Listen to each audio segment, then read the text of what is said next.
अतिशय आनंदाची गोष्ट आहे की श्री सी.पी. राधाकृष्णन जे महाराष्ट्राचे राज्यपाल होते ते आता भारताचे उपराष्ट्रपती झाले आहेत। आणि ज्यावेळेस त्यांची घोषणा झाली त्यावेळेस मला विशेष आनंद झाला।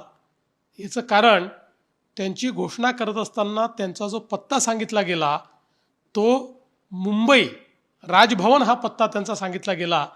त्यामुळे मुंबईतले महाराष्ट्रातले नागरिक असलेले वोटर असलेले सी.पी. राधाकृष्णनजी हे देशाचे उपराष्ट्रपती झालेले आहेत। मी त्यांचं अतिशय मनापासून अभिनंदन करतो।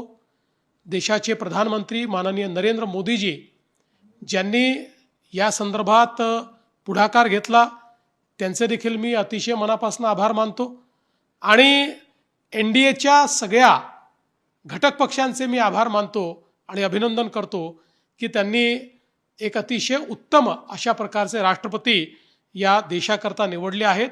मला विश्वास आहे की श्री सी.पी. राधाकृष्णनजी यांच्या उपराष्ट्रपती पदाच्या काळामध्ये त्या पदाची गरिमा वाढवण्याचं काम ते निश्चितपणे करतील। सर, विरोधकांना त्यांचे जे वोट इंटॅक्ट करताना आले असं चित्रपट स्पष्ट झालेलं दिसत आहे।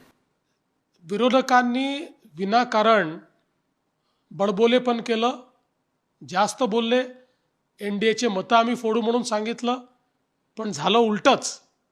विरोधकांना स्वतःची मतं देखील राखता आली नाहीत हे या निवडणुकीत स्पष्ट झालेलं आहे।